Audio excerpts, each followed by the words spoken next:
war fought not over land, but over drugs. Opium turned China's wealth into weakness. These conflicts with the West changed the destiny of an empire forever. Before we dive in, don't forget to subscribe for more untold stories of history that shaped our world. The Opium Wars, fought between China and Western powers from 1839 to 1860, mark one of the most pivotal turning points in modern Chinese history. They were not merely wars about a narcotic substance. They were struggles over sovereignty, trade, and the collision of two worldviews, one rooted in a centuries-old imperial system that viewed itself as the center of civilization, and another born from the industrial and commercial revolutions of the West. Aggressively expanding its economic reach, the conflicts fundamentally altered China's destiny, ushering in an era of semi-colonial subjugation, internal turmoil, and eventual transformation. To understand how these wars reshaped China, one must examine how opium entered the Chinese market, why Britain and other Western nations were willing to fight for its trade, and how these wars exposed the vulnerabilities of the Qing Empire. By the late 18th century, China was one of the wealthiest and most self-sufficient empires on Earth. Under the Qing Dynasty, Chinese society was hierarchical, agrarian, and deeply rooted in Confucian values. Its economy thrived on the export of tea, silk, and porcelain, goods that were highly prized in Europe. The balance of trade heavily favored China. European merchants, led by the British, were eager to find products that would allow them to pay for Chinese goods without draining their silver reserves. Initially, silver from the Americas sufficed, but by the late 1700s, Britain's appetite for tea had grown so large that the silver outflow became unsustainable. The British East India Company, which controlled large territories in India, hit upon a solution that would have catastrophic consequences for China: opium. Opium was not new to China. It had been used medicinally for centuries in small amounts. However, the scale and purpose of the British trade changed everything. The East India Company cultivated vast quantities of opium in Bengal and shipped it to the Chinese coast through intermediaries, circumventing the official Canton system, which restricted foreign trade to a single port and placed it under tight imperial oversight. By the 1820s and 1830s, opium smoking had spread like wildfire across Chinese society, from the coastal provinces to the imperial bureaucracy itself. Addiction was rampant, and the outflow of silver to pay for opium reversed China's previously favorable trade balance. The Qing state recognized the problem, but underestimated its scale and the determination of foreign traders to continue profiting from it. The Daoguang Emperor, alarmed by the growing social and economic toll of opium, appointed Lin Zexu as imperial commissioner in 1838, with a mandate to eradicate the trade. Lin was an able and incorruptible official who took his mission seriously. He arrested Chinese opium dealers, cracked down on local smugglers, and wrote an impassioned letter to Queen Victoria appealing to her sense of morality, asking why Britain would profit from a drug it would not tolerate at home. His pleas fell on deaf ears. In 1839, Lin confiscated and destroyed over 20,000 chests of opium in Humen, near Canton. This bold act, celebrated in Chinese history as a moment of moral courage, became the immediate trigger for the First Opium War. Britain, backed by its powerful navy and industrialized economy, had no intention of allowing its lucrative opium trade to be halted. Under the banner of defending free trade and the rights of British merchants, the government sent a modern fleet of warships to the Chinese coast. The First Opium War, from the year 1839 to 1842, was a lopsided conflict. The Qing military was ill-prepared to face steam-powered gunboats and modern artillery. Its coastal defenses were outdated, its troops poorly trained, and its command structure riddled with corruption. British forces quickly seized key ports and threatened to march on major cities.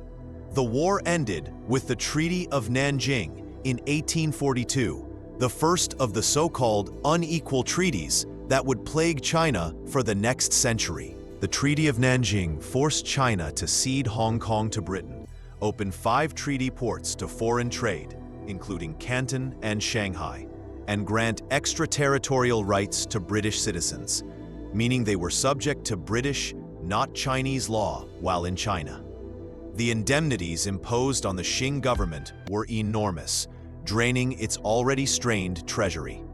Significantly, the treaty did not legalize the opium trade, but left it in a gray zone, which allowed it to flourish under unofficial toleration. For the Chinese, the treaty symbolized humiliation, the first time in its long history that the Middle Kingdom had been compelled to sign such a disadvantageous agreement with a foreign power. Yet the First Opium War did not settle the underlying issues. Britain and other Western powers were not satisfied with the limited access granted by the Treaty of Nanjing. Meanwhile, the opium trade continued to grow, deepening China's addiction crisis and draining its silver reserves further. Domestically, the Qing dynasty faced mounting unrest, culminating in the Taiping Rebellion, 1850 to 1864, one of the deadliest civil wars in history. Against this backdrop of weakness, Western powers pressed for even greater concessions. When negotiations failed, a second conflict erupted.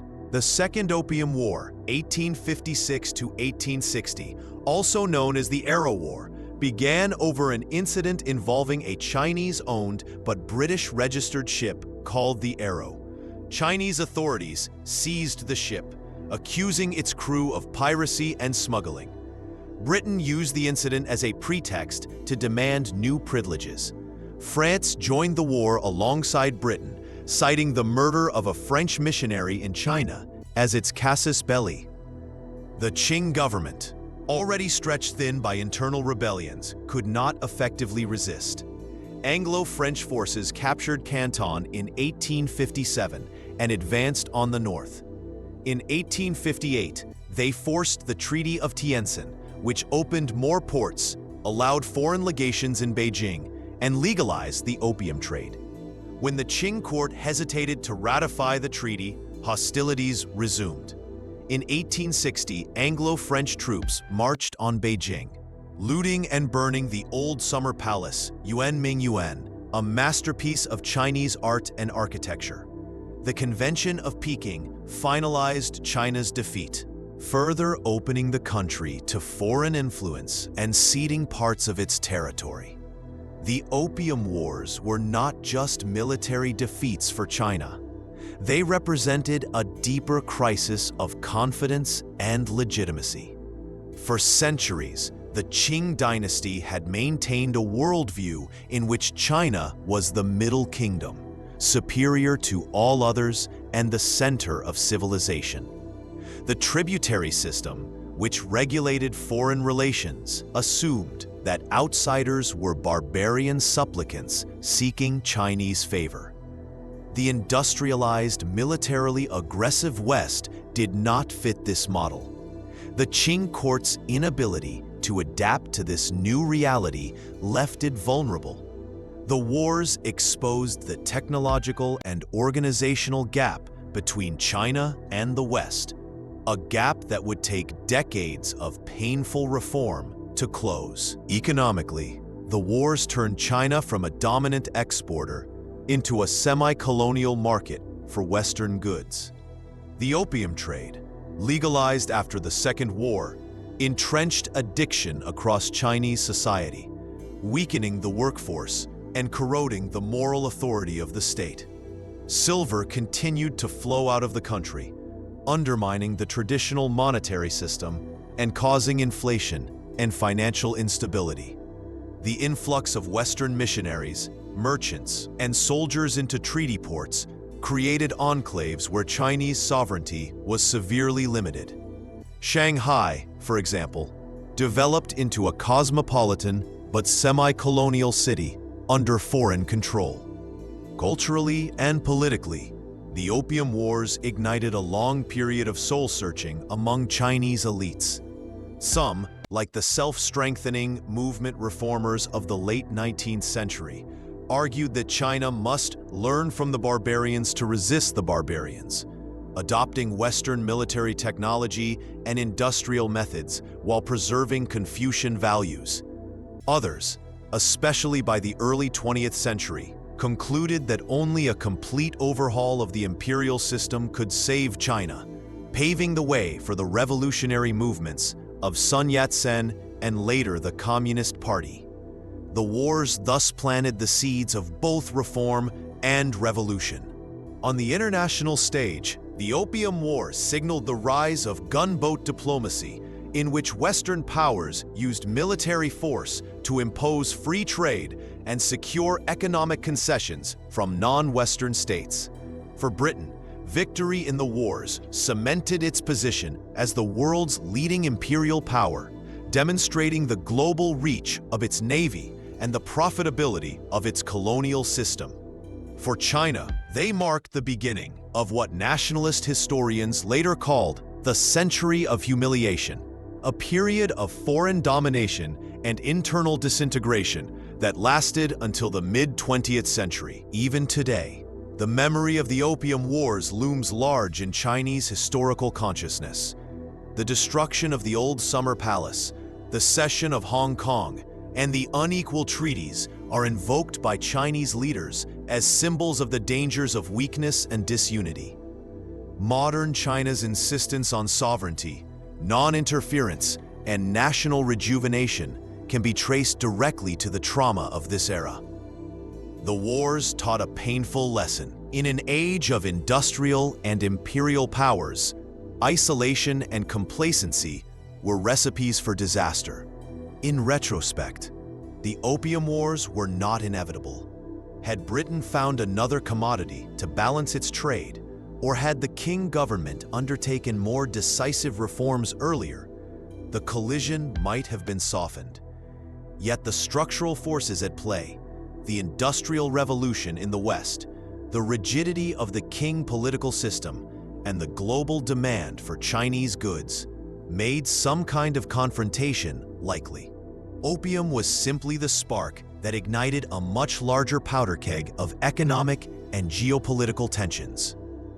Ultimately, the Opium Wars changed China's destiny by shattering the old order and exposing the need for transformation. They set in motion a century of upheaval that would see the collapse of the Qing dynasty, the rise of nationalism, and the eventual emergence of China as a modern state. The irony is that a trade in a debilitating drug, pursued for profit by one empire and resisted for moral and social reasons by another, became the mechanism through which the balance of power in East Asia was fundamentally altered. The wars were not just about opium. They were about sovereignty, global capitalism, and the collision between tradition and modernity. Their legacy is a China determined never again to be humiliated, a China whose path to power in the 21st century is shaped as much by the memory of its defeats as by the vision of its future.